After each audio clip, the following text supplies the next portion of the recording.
நம்ம அரியலூர் மாவட்டம் கரவெட்டி பறவைகள் சரணாலயம் உருவாகுவதற்கு ஒரு ஊர் மக்கள் தன்னோட வாழ்வாதாரத்தை விட்டுட்டு ஏன் தன்னோட ஊரையே விட்டுட்டு பல கிராமங்கள்ல குடியேறி இருக்காங்க. இந்த உண்மை கதை நிறைய பேத்துக்கு தெரியாது. சோ அதை பத்தி தான் இந்த வீடியோல முழுசா பாருங்க, நிறைய விஷயங்களை தெரிஞ்சுக்கோங்க. இப்பயும் நாங்க புறம்போக்கில் தான் வாழ்றோம். இப்பயும் பட்டாவில் வாழலையே.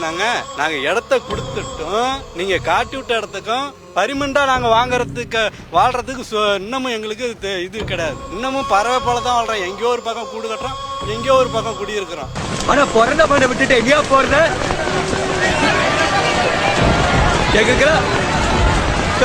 தெரியாது. அந்த ஏரியை பத்தி சொல்லுங்க. அந்த ஏரி உருவானதை பத்தி தெரியுங்களா?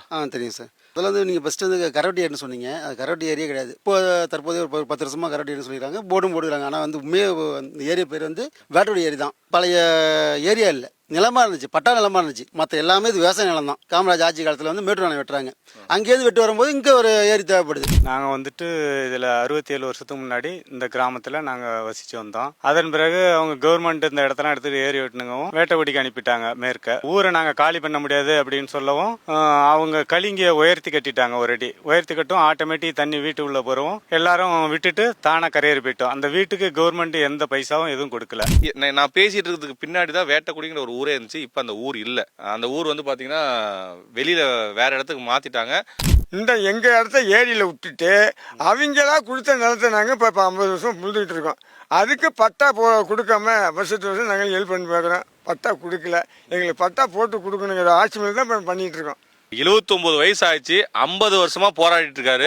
அவரோட சொந்த இடத்தை கொடுத்துட்டு அவருக்கான கொடுத்த இடத்த அவர் பேர மாத்துறதுக்கு ஒரு 1100 ஏக்கர் நிலம் வெட்டும் போது சின்ன சின்ன ஏரியெல்லாம் அடிபட்டு போகுது. அதை என்ன பண்றாங்க கவர்மெண்ட், என்ன பண்றாங்க, காமராஜ் பில் என்ன பண்றாங்க, அது ஆளுக்கு நிலம் விட்டவங்களுக்கு புறம் ஆள் 30 சென்டும் 10 சென்டும் 50 சென்டும் 4 சென்டும் ஏரி புறம்பு கடத்து தராங்க. பட்டணத்தை யாருக்கும் தெரியல. அதாவது 54லயே அந்த இடத்துக்கு ஏரி இடத்துக்கு நாங்க எப்படி ஏரிக்கு பட்டணத்தை கொடுத்தோமோ, எங்கள்கிட்ட பணம் கொடுத்தாங்களோ அதே மாதிரி ஏரி எடுத்து அவங்க சும்மா கொடுத்தல கவர்மெண்ட் எங்கள்கிட்ட பணம் வாங்கிட்டு தான் கொடுத்தாங்க. 140 பணம் கட்டி தான் வச்சிருக்கோம். அந்த ரிசிப்ட் நாங்க வச்சிருக்கோம். அவங்களுக்கு என்னமோ கவர்மெண்ட் கொடுத்துடல. அந்த ரிசிப்ட் நாங்க வச்சிருக்கோம். எங்கிருந்தோ அந்த பறவைகளுக்கு ஒரு சரணாலயம் கொடுத்திருக்காங்க. இவங்களோட சரணாலயத்தை எடுத்து இப்ப இவங்க பறவை மாதிரி சுத்திட்டு இருக்கேன், நாங்க புறம்போக்குல வாழ்ந்துட்டு இருக்கோம், நாங்க பறவை மாதிரி அங்கிட்டு இங்கிட்டு பறந்துகிட்டு இருக்கோம் அப்படின்னு ரொம்ப வருத்தப்பட்டு பேசுறாங்க. பறவைகளுக்கு கிடைச்ச இடம் கூட எங்களுக்கு கிடைக்கல, எங்க பேர்ல கிடைக்கல. இப்ப அவங்களுக்கு ஒரு பேர் வச்சு இந்த இடத்த கொடுத்துருக்காங்க. ஆனா எங்களுக்கான இடம் இல்ல, எங்களுக்கான பட்டா இல்ல, நாங்க புறம்போக்குல தான் வாழ்ந்துகிட்டு இருக்கோம் அப்படிங்கிற ஒரு மன கஷ்டத்தோட இவர் சொல்லியிருக்காரு.